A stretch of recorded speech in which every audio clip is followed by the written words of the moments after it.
and welcome to the Malt Room here at the Malt Miller. This is Rob, and he's going to talk us through the malts and the processing of malt for your orders. So Rob, tell us about the malts that are in stock at Malt Miller. Okay, so we stock malts from all over the world. We do 2 or 3 different maltsters from Europe and a couple of different ones from the UK as well. So what are the different types of malt that we're currently stocking at the Malt Miller, and how are they broken out? Okay, so we stock over 100 different malts. On the website they're broken into base malts, caramel malts, special malts, roasted malts and unmalted product.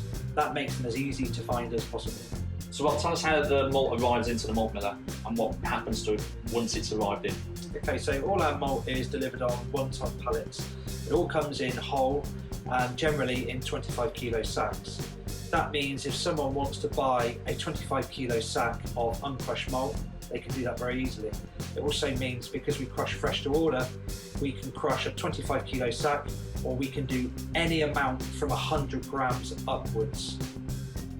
What's the benefit to people having it crushed to order rather than having it all just crushed and sitting on the shelf?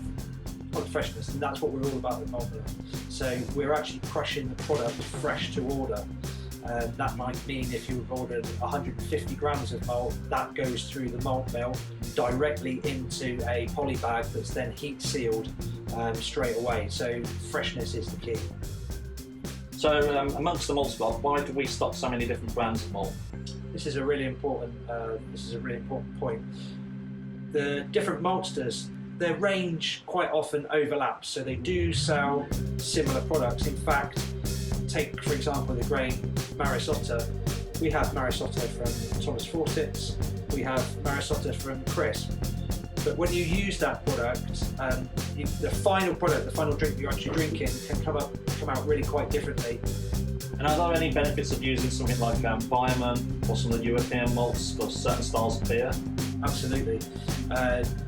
When we're talking about some of the European malts, take Dingman's for example.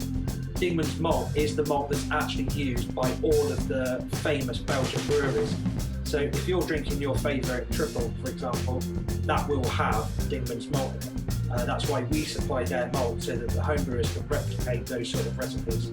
So for someone who's just starting out homebrewing, what's the best way to kind of experiment and kind of understand the differences between these malts? Is there any tips that you give them to kind of...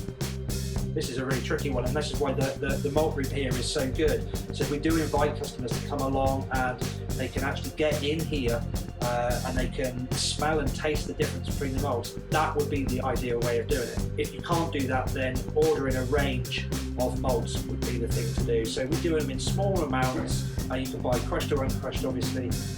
So if you could just buy a range of 100 gram malts, and you'll actually get to see the real difference between the flavours produced by the different malts.